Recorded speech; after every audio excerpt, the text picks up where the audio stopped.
right, well, let's go ahead and get started. Welcome, everyone. Thank you so much for joining us. We are having the Meet the Candidates for the 2025 National Board of Directors elections.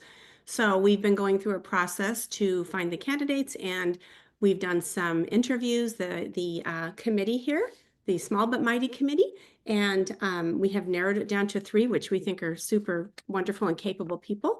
And we're going to throw it out to the membership to help us with the final decision. So first thing I want to do is introduce our team. I'm going to turn it over to John Heim for 1 second. He is going to talk to us about the Q&A at the end and what our protocol is for that. So John, take it away. Thanks, Terry. So everyone should see at the bottom of their screen a little icon that says Q&A. So we will have a round table with our candidates. And if you have any questions for them that you'd like to ask, please type it into the Q&A. And at the end, we've set aside 10 minutes to ask those questions of the candidates. And if you just type them in there, I will make sure that we allocate some time, 10 minutes to answer those questions, and we'll throw it out to the candidates. It can be a question for a specific candidate or for all of them. But that's what that Q&A is for, and I'm going to be tracking it through the rest of the meeting. Thank Back to you, Terry. Thank you very much. Please if you put a comment in the chat, it'll just go to us, not the Q&A for the candidates.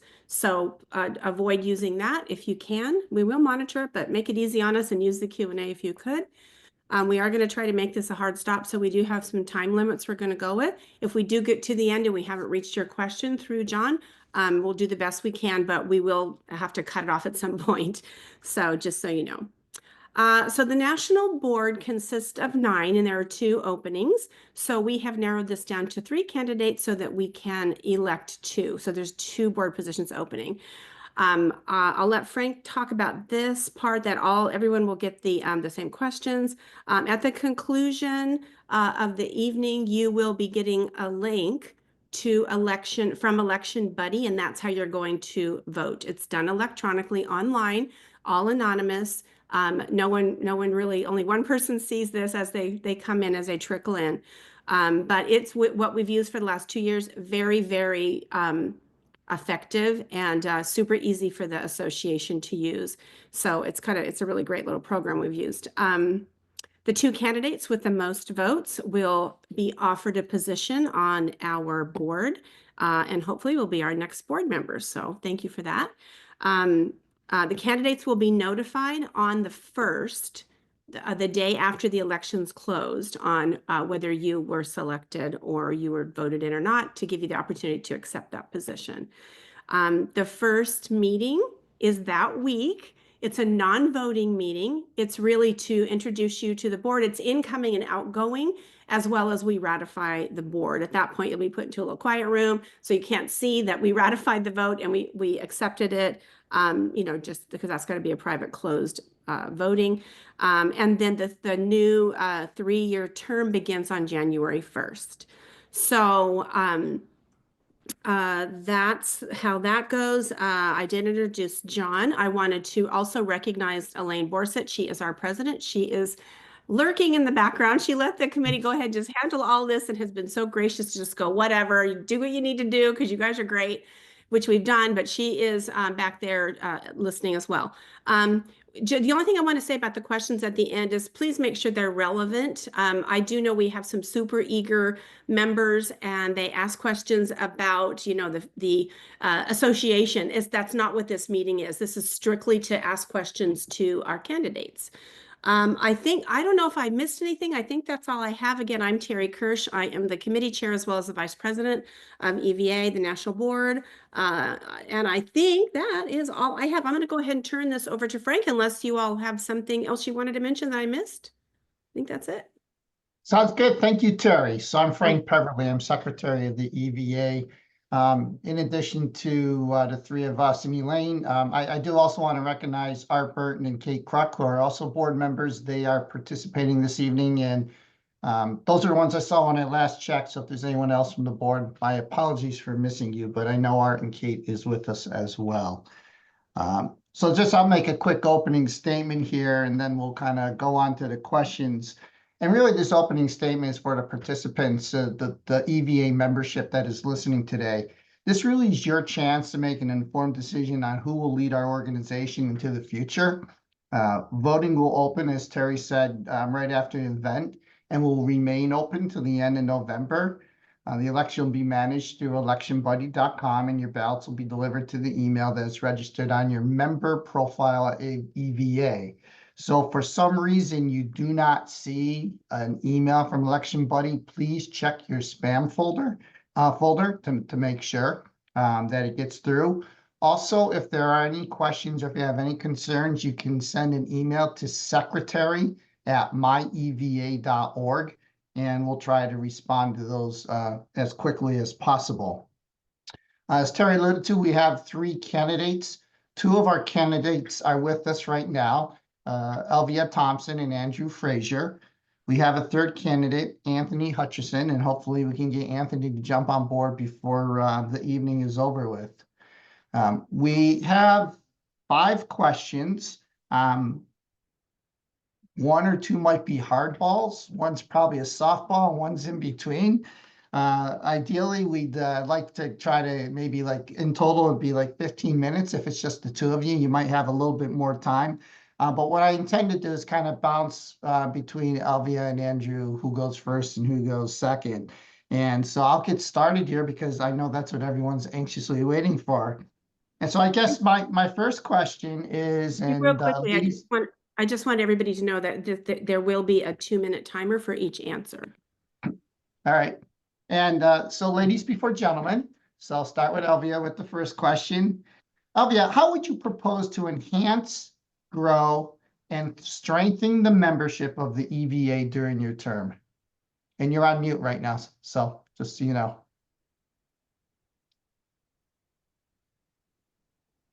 You're on mute, Elvia. I really do know how to use this thing. As long as you can use your car, that's good. That's a start.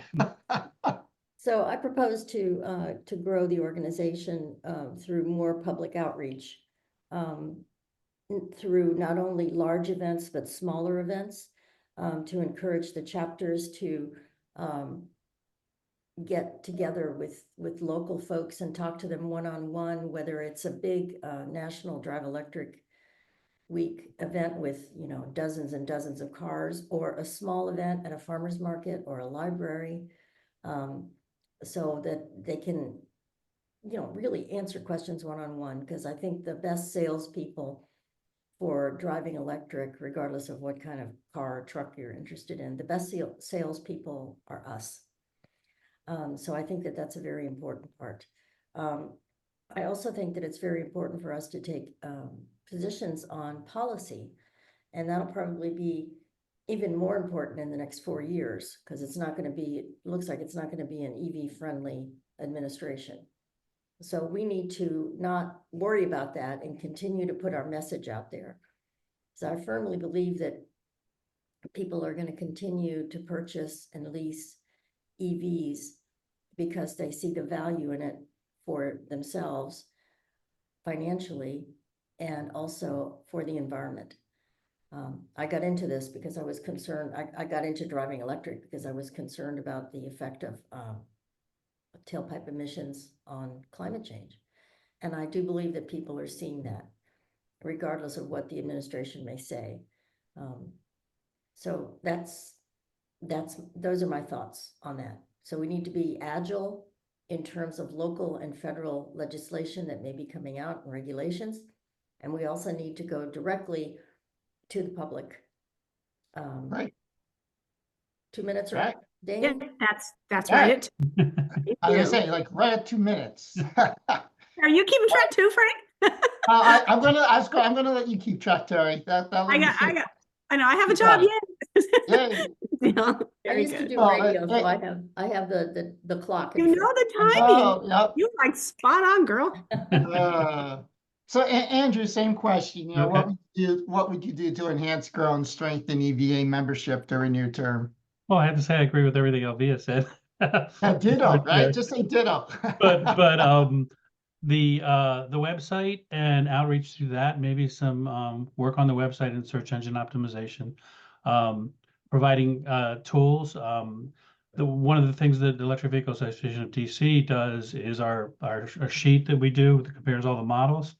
I think that would be great to provide a more of a national level, and maybe look at that. Outreach, 100%.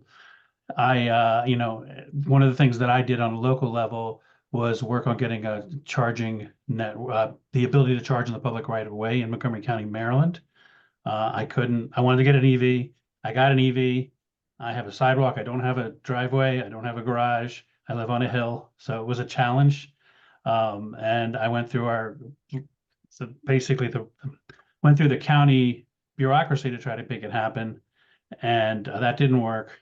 So then I went through the legislators and they made it happen. So, and now we do have a policy, and I think that policy would be good to share among other chapters. But that's another thing to grow, is make it as easy as possible for these chapters to not only continue to operate, but to grow, to get new chapters on board in any way we can. But outreach through events, outreach through marketing, those are the kinds of things that have helped grow. Great, thank you. All right, so Andrew, we're going to start with you on this question. Okay. The National EVA Board is small but mighty, as I like to put it. Given its size, we need board members who are self-starters, capable of taking initiative, and able to work independently while understanding the importance of collaboration and communication with the team. How do you see yourself fitting into this dynamic environment, and what strengths do you bring to collaborate on efforts? Okay, I'll start with a couple of things. I'm currently the president of my local swim club, and we're 11 people. So, and I've got more done with that swim club in the last couple of years than any president has done in the last 10 years, in terms of projects and things moving forward. But that is by working with the board, compromising, talking to different people to get things done, but also taking my own initiative and spending my time to reach out and put ideas together, find people to help them make them happen. I took the initiative, for example, that I was telling you about with the public right-of-way charging.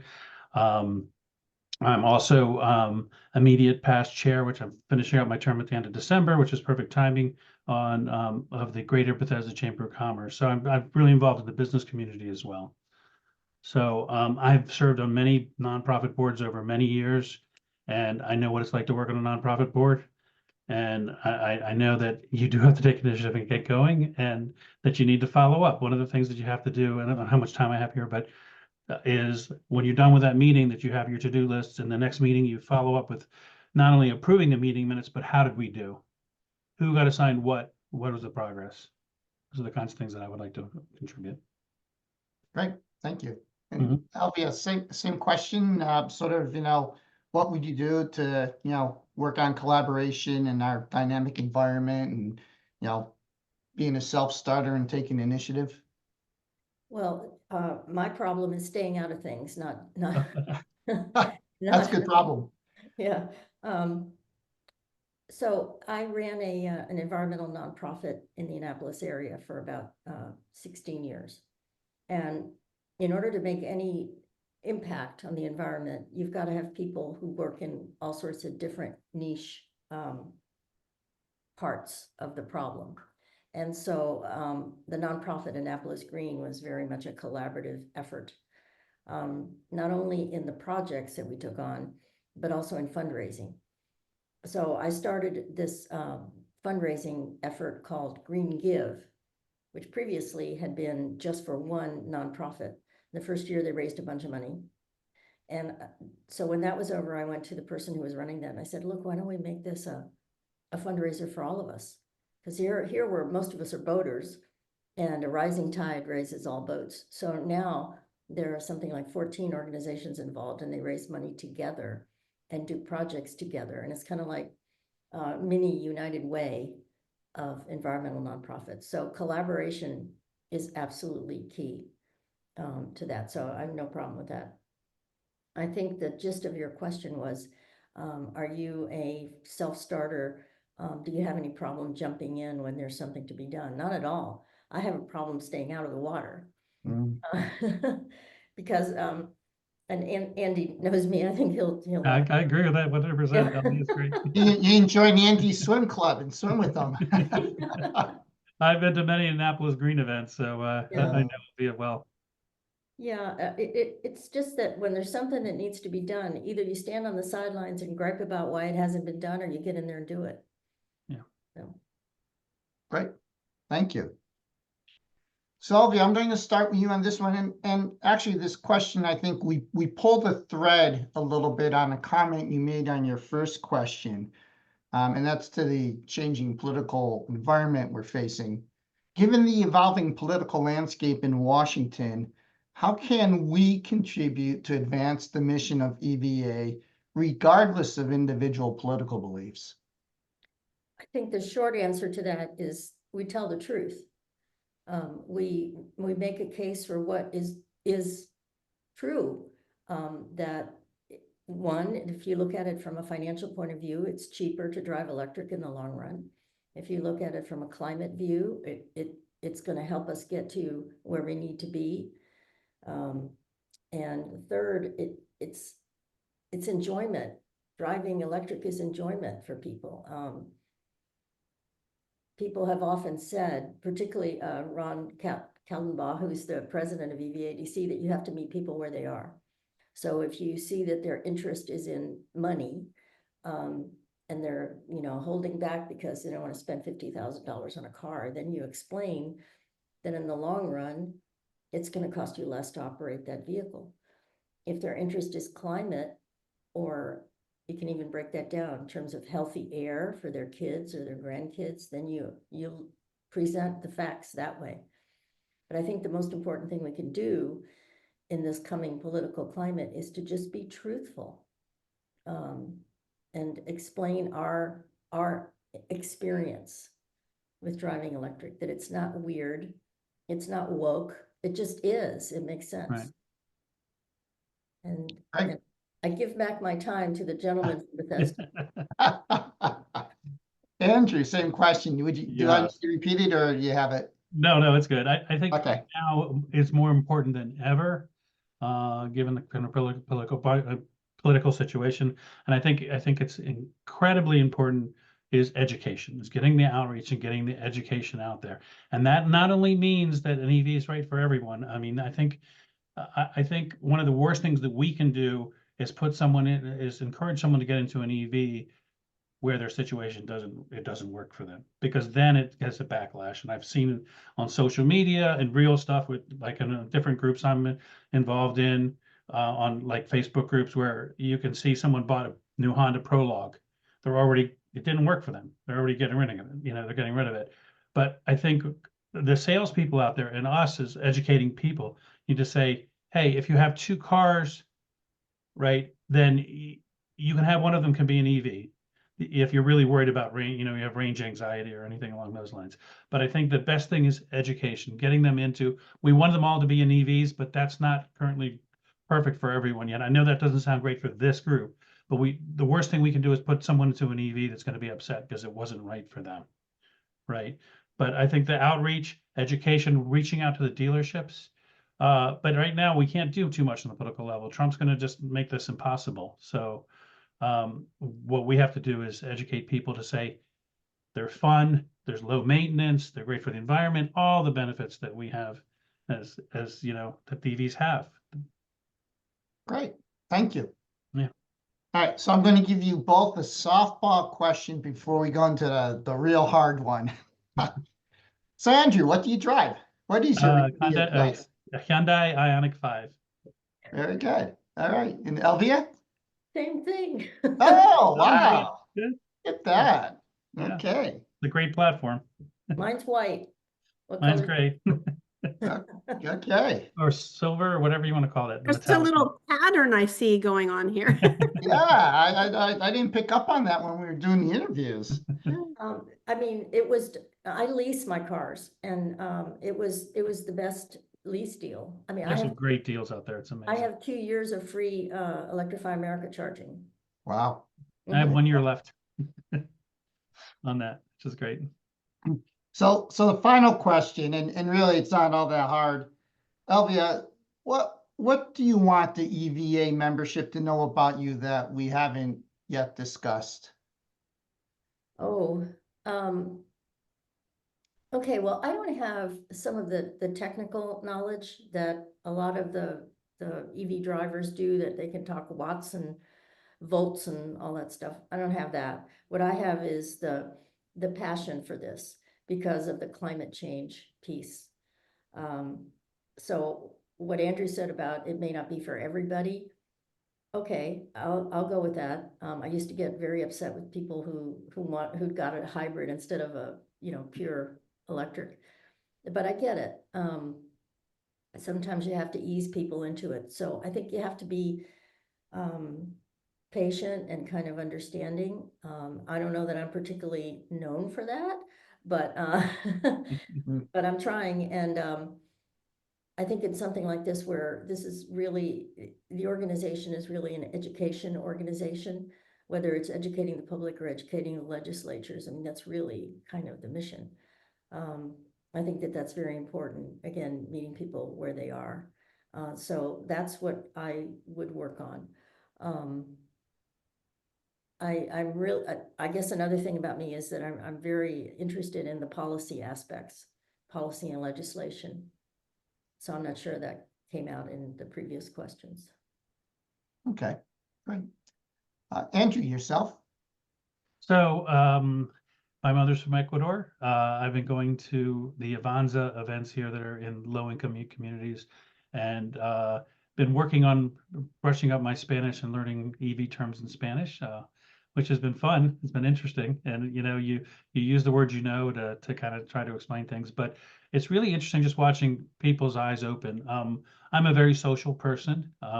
When I go to a charging station, I usually talk to the person next to me, or I'll even knock on a window and say hi and how do you like your car, or and I do that locally. I'll invite them out to EVA DC events, and that kind of thing. So what else can I tell you?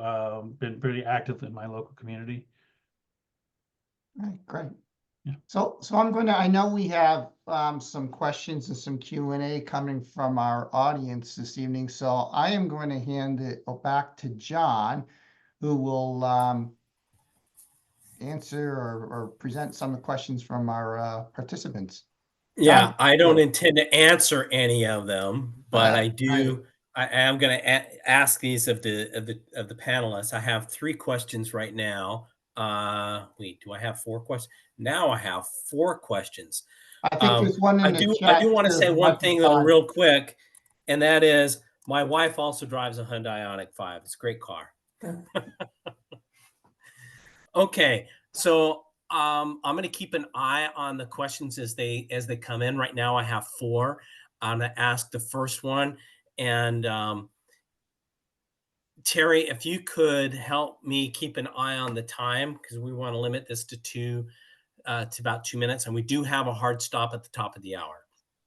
Okay, question number 1, and I think I'll ask this of Elvia first. The EVA has 30,000 followers across its various social media platforms, but only about 2,000 paid memberships. How do you propose we convert those followers to paid members? Okay, so you always have to look for the silver lining, right? So I think that the headwinds that we're going to face in the next 4 years, I think may be a factor that encourages people to join. Because, they're going to hear stuff that makes no sense about EVs. So I think if we reach out to the social media followers and explain that there's strength in numbers, not only strength, there's also fun in numbers, with our That is true. students. I think that's the way to do that, to convert people to membership. And it's very Okay. affordable membership too, Yeah. so. It's very affordable. Yeah, so you're saying through the social media channel? Mhm. Okay, thanks. And there's I some. think- Andrew, same question. Yeah, I think through, I agree with what Elvia said. I think through, we have an opportunity now. A lot of people are really sad about the election. And they're looking to see what they can do. So this is one way to do it. The other thing is, are we asking? I mean, are we getting out there and saying, hey, we want you to join? You know, another thing is we have an emailing list, right? So are we reaching out to that? And I don't know if we are. I'm just throwing that out there. But sometimes you just got to ask, you know. These are the benefits we do, you know, these are the benefits that come with it. We're providing education, but we need your help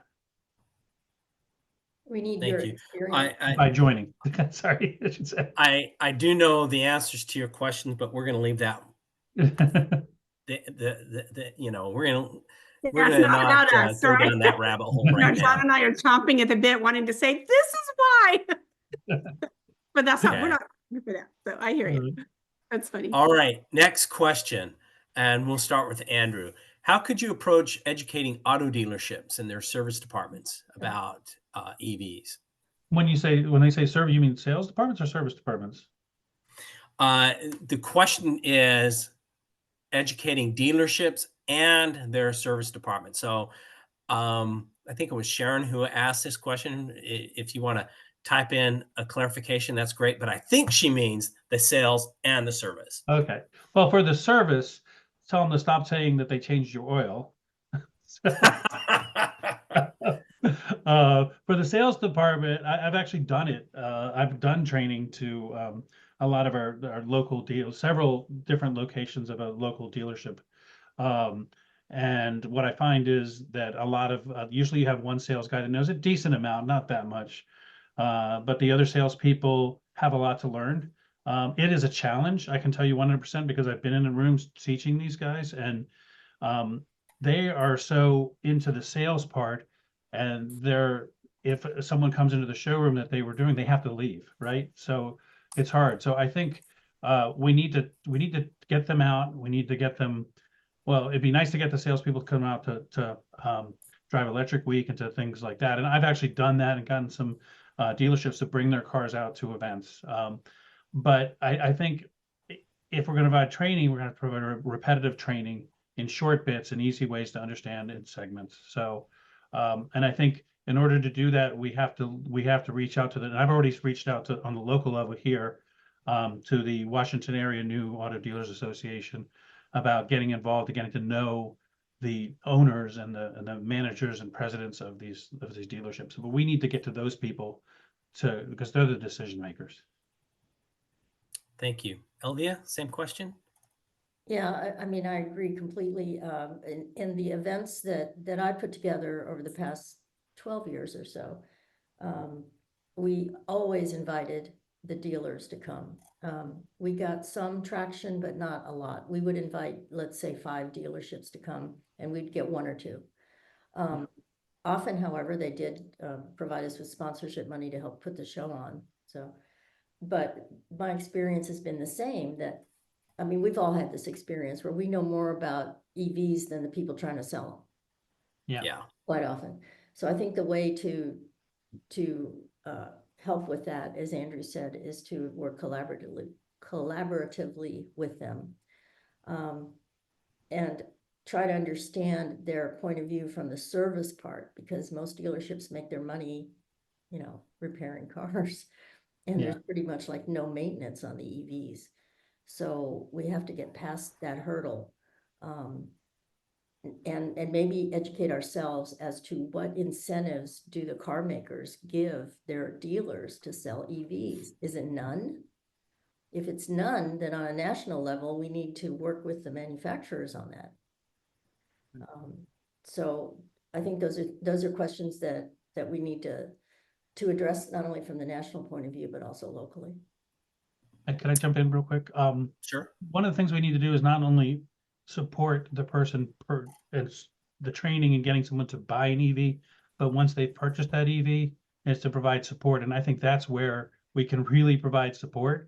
I was talking to Bob Erdman from EVADC, and we were discussing ideas, but one of the ideas may be for some of the chapters, if working out partnerships with dealers where when they sell an EV, they get a 1-year subscription, 1-year membership in the local EVA chapter, whatever, and that gets exposure.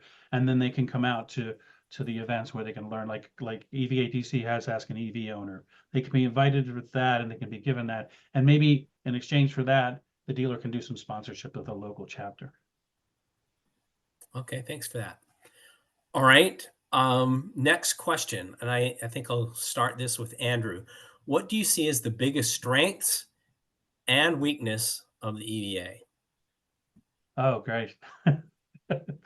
Puts me in an interesting situation.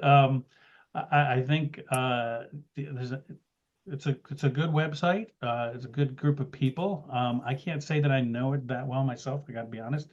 I'm getting to know it. And I think the ability to provide the information to basically help chapters get started and supporting chapters. I think that's one of the biggest strengths of weaknesses. I don't know. I know we work a little different at EVA-DC, that we're independent, and some of the chapters work under the umbrella of EVA. I don't know if that's a strength or a weakness for the chapters or not. It's something to look at. Okay. Elvia, strengths and weaknesses of the EVA. I think the strength is that we're the voice of the EV driver. And I think maybe we ought to put that in, or a phrase, something like that, in the PR that we do. There is not another organization, I don't think, tell me if I'm wrong, but that represents EV drivers across the board. There are some that represent subsections of EV drivers, and that's great. But I think overall, this is it. And so we need to live up to that responsibility, if you will. Weaknesses, I think we need more visibility. For instance, we need to be more visible during National Drive Electric Week and Earth Day in the events themselves. There are a lot of organizations that are represented at these, but I don't remember seeing EVA as a sponsoring organization or anything like that. Now, if I'm wrong, tell me, but that's what I'm remembering. So I think we need more visibility, in addition to more visibility in the community in terms of events, large and small. Okay, thank you. Next question to you, Elvia. Do you think the EVA has an opportunity to educate car rental agencies and customers? And if so, how could we do this? Absolutely. And we've been working on that in EVA-DC quite a bit. And I saw this so much in Hawaii. There are electric cars in Hawaii everywhere, and very little public charging for the number of cars that are out there. So you go to Honolulu Airport, you rent a car, maybe you didn't even ask for an electric vehicle, but you get one anyway, because that's what they have. And they hand you the fob and say, see ya. No, how do I start this Tesla? Oh, is it on? How can I tell? Where do I go to charge it? And do I wait until it's like down to nothing before I charge it? I mean, just the most basic questions. Some of the rental companies give a little bit of information, but certainly not sufficient, or they count on the owner's manual, the owner manual that is in the car digitally, like particularly with Tesla, and also the Ioniq. But somebody who's there on vacation isn't going to go through a manual. They need a little brochure, a little trifold or something that gives the basics. Gosh, we've talked to a whole bunch of them and they're just not real receptive to that. I'm not sure how we do that, but I think it's going to take a push from the national organization to meet with the highest level executives possible of Avis and Budget and Hertz and the smaller ones. And I think that is so important, not only car rental companies, but also the hospitality industry, same kind of thing. We want to thank the hotels and restaurants that have chargers and encourage the ones that don't to do that and show them how it will bring them more business. It's a little bit off the question, but it's kind of related. I have a lot to say on the topic, but I'm gonna turn it over to Andrew. Well, I have a lot to say on the topic too. I think the whole Hertz thing that we've all heard about is it was very bad timing on their part. They're used to being able to buy their fleets and then sell them and not lose a lot. And they took because of COVID and timing and all the microchip stuff and Tesla's reducing their prices. They really got hit pretty bad. And I think they're wounded and it's going to be very difficult for them to go back to EVs. But I think they had a complete failure in that process. And and going back with what Elvia said, they need to, the customer, if they don't have any experience with EVs, they need an education. They need to know about where they can charge. They have level 1, level 2, level 3 charging, how that works, where they can go. Give them a map. Here's where you can do it. Here's how long it's going to take to charge. A friend of mine came, who lived in the area but moved away, came back and rented a Chevy Bolt. They didn't even give her she was staying at a house where she could have level 1 charged. They didn't even give her a level 1 charger, and it was a fiasco the way it was handled, and they have completely failed as far as I can tell. And they do need people like us to do outreach and to show them how to put the right person into an EV. I think that the whole thing's done more damage than good, and we need to turn that around, and it's very important. Thank you. I agree. In the US, there's a long way to go. I had the pleasure of renting an EV in Norway last summer, and I'll just say, even from the Hertz, Avis, big name, they do it completely differently over there. But we'll just leave that topic for another day. Okay, I'm going to go on. The next question, we've got a lot of good questions coming in, and we've got time, so we're going to keep going. Andrew, what are your thoughts on keeping EV incentives going at the cost of increasing the national debt? Oh, interesting. Very interesting. Well, unfortunately, I don't think the Trump administration is going to be big about keeping them going. And that's a very good point. But until we can get, the EVs down to affordable price points, I think we do need them. I think they're very important. I will be very sad if they're taken away by the Trump administration, but they just make them, the total cost of ownership of an EV, especially once you work that in, is equivalent right now. But if we take them away, they won't be there. And yes, the national debt is something that is a huge issue that we got to deal with. But how much do we spend on defense? How much do we spend on all these other things? This is just a little bit compared to the kind of money we spend other areas where it could be cut. Thank you. I'm going to put in a little commentary. I spent about an hour on the phone, half hour talking to a Wall Street Journal reporter today, and another half hour talking to a New York Times reporter today on this very topic. Okay. It's a timely question. So Elvia, same question. What are your thoughts on keeping EV incentives going at cost of? Okay, so we take their playbook, right, and we use it. So if the federal incentives are going to go away, which they probably are, then we go to the states. There are states that don't have incentives at all, like Hawaii. And there are some that maybe newly right-wing legislatures might want to take away, but that's where we use the strength of our chapters to work on state incentives. I think that's a really good response. Okay. And we do need a quick note. Any other thoughts on that? Yeah, no, quick note on the chapters. Elvia is totally right on target on that.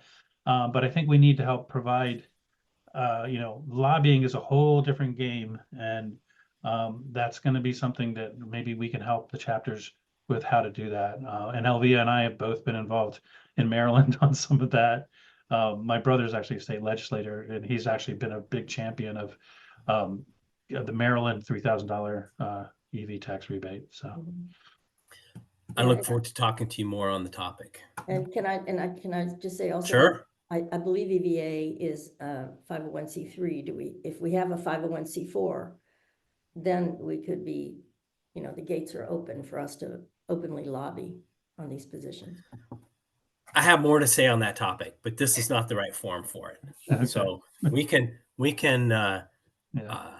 we can talk about that in another forum. Okay, I'm going to go on the next question. This is for Elvia. Why did you join your EVA chapter? Because they are the voice of the driver in this area. And super lucky that it's a very active chapter with a lot of really smart people as members. And I learned so much. In fact, I joined before I even had an EV. So by the time that I could afford to buy one, it was great. It was, you know, I was already educated, or as a friend of mine said, I was already educated about EVs. And that's why, because you know, it's, first of all, it's wonderful to be with a group of people that are like-minded, but also the depth of the knowledge in that group was terrific. Thank you. Andrew, same question. Yeah, same question for me. Thank you. I appreciate it. So I had a friend of mine and my brother had both bought EVs, and I wanted to get one. I had a hybrid, and I started attending some of the EVA DC events before I joined, and just trying to learn more about them. Trying to look at my situation because mine was unique. As I mentioned before, I don't have a driveway. And I ended up joining. I got an EV. I joined. My first car was a Volkswagen e-Golf. And I had joined the group, and I worked closely with the group to get a policy in place. But I guess the reason I joined was is I went to a couple of meetings, and I wanted to learn more. And it's not an expensive group to join. There really is no reason not to join it. Thank you. All right, last question. I'll start with Andrew. How can the EVA help get more destination level 2 chargers in place? Great question. Well, I think that's a good one. Level 2 charging. I mean, really approaching developers. There's a couple of ways. One is working to put in place legislation that requires new buildings to have level 2 charging, Yeah, I agree with which is a that. huge challenge. And take it from me being a chair of a chamber of commerce, who is a chamber of commerce is typically has lots of developers in there, and they resist change like you cannot believe. Anything that's going to cost more, they don't want to do. But we got to get beyond that. So that on the legislative level, that's one way is to lobby the legislator and the legislators to do that. On the other hand, it's just educating, outreach to organizations, shopping centers, malls, hotels. And we do that a little bit in EVATC. Bob Bergman put together, and the group put together a nice flyer for giving to hotels to try to get them to install level 2 charging. Okay, Elvia, same question. Yeah, legislation definitely in terms of building, but there again, we have to educate the builders to show them that for instance, an apartment building like the one that I live in here, one of the reasons that I thought this was a great place to live is they have 6 level 2 chargers here. So that's one thing, but also I think that on a national level, EVA could work with the big retailers like Walmart and Costco and places like that to convince them that charging equals more business. The same with restaurant chains, hotel chains, all that. So I think that we can do some things on the national level that would really be effective. And I think Walmart, I'm sorry to interrupt you, Elvia, go ahead. No, and then also, Yeah. then that leads into the local chapters working on the affiliates, what am I trying to say? You have a big company and then the local version of it. Franchise, Subsidiary. Franchise, thank you. franchise. Yeah. Okay. So that could be a project that would be, hand in hand, national and local. I was going to say Walmart. I understand from Walmart that their new locations they're going to have their own charging. They're going to stop doing Electrify America because Yeah. they see the benefit. Yeah. But Okay, and we also have to explain that one charger doesn't do it. You know? That's right. That's true. I like to call it the N+1 problem. How many charges do you need? N+1. Yeah. Where N is variable, Right. Okay. It's John, we do Um, have one more question in the chat. I don't know if you caught it. Yeah, I saw it, and I was Okay. going to get to it. It's from Elaine, the EVA president, and that is, how do we get more young people involved in the EVA? Hmm. I'll throw that one to Elvia, and then back to Andrew. My answer to that is butts and seats. So what was that? Butts in Butts and seats. seats. Yeah, get them in the car, let them drive, or take them for a ride, hit that accelerator, and I think they're sold. But I have another question in response to that question is how do you get the older people like me into EVs? Mhm. Especially older ladies. And the Yeah, answer I to think the that, question was how do we get younger people in the EVA? oh, okay, not drivers, okay. Drivers are good too. Okay. Well, my understanding is that young folks now are not big joiners of anything in particular. So that's a good one. That's one that we need to discuss as a board. And maybe do, gosh, I hate to say this, but maybe do some focus groups with some 20 and 30-year-olds and find out, what we're missing. Okay, Andrew, same question.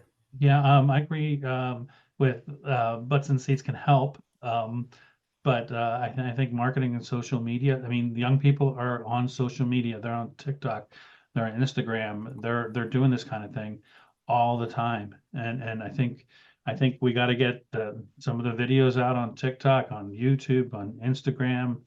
The messaging's got to constantly go out, and not only that is like you got to ask, we want them to join. We got to ask, talk about the benefits, but say we need your support. Doesn't cost a fortune to join this organization, but your little bit goes a long way. Okay, thank you. I think that is all of our questions. Thank you to our candidates.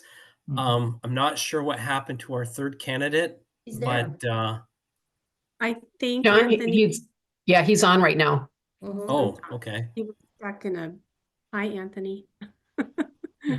Would you like to tell Well, us? I'm going to throw it back to Terry. I'm going to throw it back to you and to Frank. Done with the questions, and we do have 12 minutes. We could give Anthony a little bit of time. Yeah, so what I'll do, Cherry, if you don't mind, I'll take it. Anthony, welcome to the group. We had some open Q&A taking place that when you hopped on, but we also had some standard questions that we'll ask and give the participants on the call a chance to evaluate everyone's answers. So you don't have the advantage, I guess, of hearing them first, but we'll get you anyways here. So we'll start right now and say, how would you propose to enhance, grow, and strengthen the membership of EVA during your term? And we asked everybody keep their comments just about 2 minutes so we can get through all the questions. And for you, I think if we can just be efficient, because we do have a hard stop at 9. Let's start with me. Yes, sir. We've already done Andrew and Elvia, so you're All in. right, super. How do we get people involved? Well, one, give them a benefit for their time and money. So as any club or organization, you want that you ask for people's money and you ask for people's time or attention, give them a benefit. Allow people to see what the value that they receive is in terms of advocacy, in terms of a tangible that they get back, whether it's relationships with other EV drivers, benefits with charging partners, values to their communities, greater insights to increase the number or the availability of charging infrastructure, and knowing that their membership dollars has a benefit in terms of reward to them and their community. All right, very good. The National EVA Board is small but mighty, as we like to say. Given its size, we need board members who are self-starters, capable of taking the initiative, and able to work independently while understanding the importance of collaboration and communication within the team. How do you see yourself fitting into this dynamic environment, and what strengths do you bring to collaborate on efforts? Uh, I think that what strengths I bring, are diverse background in collaborating with boards, with other folks who have a variety of skills, talents, abilities, um, and investment. Particularly with boards of directors, where there are people who are there to give money, there are people there to because of their accomplishments in that field, and there are people there who want to improve the board or the organization, and utilizing the skills they bring to the table, the connections they have, even if it's just a network. I've had experience with that, and then I enjoy doing it. And having a little bit of experience with garnering those strengths in terms of forming committees or utilizing just the name if that's all that a board member wants to leverage. And that was I think my favorite word when I was on a board: leverage. Leverage. That's right. The time, the talent, or the personal investment. All right. Given the evolving political landscape in Washington, how can we continue to enhance the mission of the EVA regardless of individual political beliefs? Come on, you knew that question was covered, right? Man, that's literally why I was just able to be here, starting a syringe service program in the community where I live. And my supervisor couldn't make it to the county commissioners meeting, so I had to talk about it. So how do you leverage an EVA? I think this is probably, if not 2012 to 2015, I think probably the next 2 to 4, 5 years would be the most pivotal for people who drive electric, people who are involved in electric mobility policy, and the general public to understand the value that it has. So how do you get involved? You make it plain, the values that it has to an individual in terms of their personal economy. You make it plain to the values it has to a community, to their personal space, but also to their environment, and to the community economy, who wins and who loses in terms of both investment and benefit. And then you show up to the meetings, show up to the gatherings, show up to the hearings, and those things work better when you're not showing up by yourself. And that's where a group of like-minded individuals can make a difference. Very Whether good. in DC, which is down the street, Yeah. or in your local community. I'm going to give you a really easy one before I go to the last one. So what do you drive as an EV? My favorite question, right? Right.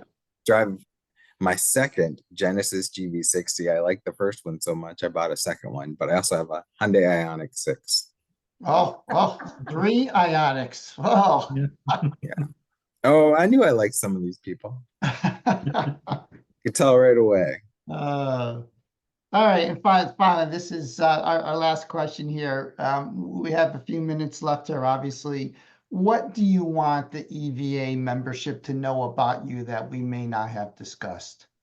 I'd like the EVA membership to know that I'm impressed with the fellow candidates for the board of directors. I think they're all will bring something good to the table. So whoever is elected, congratulations and good luck to you. But for me, I'd like them to know that I'm passionate about electric vehicles because I'm passionate about the place where I live in terms of the community, the home where I live, but also the larger environment. And I have a family that I care about, and I like to put smiles on their faces, both in terms of being able to enjoy changing seasons, but also the benefit of horsepower and torque, which electric vehicles give you. And it is a lot of fun.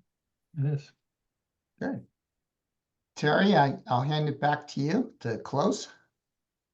Actually, we're just at the last 4 minutes. Do the candidates have any? I'll give you each 30 seconds to say one last thing. Go ahead and Andy, let's start with you. Yeah, I echo what Anthony said. I think all three of us would be a fantastic addition to the Electric Vehicle Association. And I will be happy whichever way we go. And if I don't make it this year, I'll look at it, maybe doing it next year. But very excited about the prospect of working with everyone and looking at a brighter future and advocating for EVs. Very good. Anthony, let's go ahead with you. I would say that that it's more fun. It's generally faster, and it's better for the future when you drive electric. And there are lots of ways to get that across, but usually a smile is the best way. So, hi. I love it. Elvia, some parting words? Yeah, I kind of want to echo what Andrew said. Some of the best conversations I've ever had have been at charging stations, talking to other drivers about their cars, about their experience, about, you know, their cross-country trip, whatever it is. It's just, it's been really fun to drive electric since 2012. And really fun to see how the technology has advanced and is continuing to advance. And so I want to share that with other people. I want to get more women involved. I want to get more people of color involved. I want to get younger people, older people involved, so that we have this one strong voice that the naysayers can't turn back. And so in that way, we're part of the market, and the market always wins. The market always wins over politics. Right. Yes, very good. Thank you so much. I want to thank Frank and Beverly and John for all their time for these interviews and the meetings we've had. So thank you so much. And Aaron Choate and Nick Asiardo, that's in the background helping us out here as well. So thanks to everybody. Elections have started, so please go vote. To those of you who are either on, and even you candidates, go vote. Vote for yourself. And Vote early, but not often. that's right. And so we will, you'll be getting a call on the 1st from Elaine, either way, to let you know. And then please put on your calendars on December 5th, is that right? Or whatever that Thursday is. 5th. Yes, December 5th is would be your very first board meeting. Again, we'll at that point if you are elected and accept the position, that would be the first. So make sure you put that on your calendar. And I think that's all I have for now. And we're going to sign off. Thanks everyone, and have a peaceful Monday night.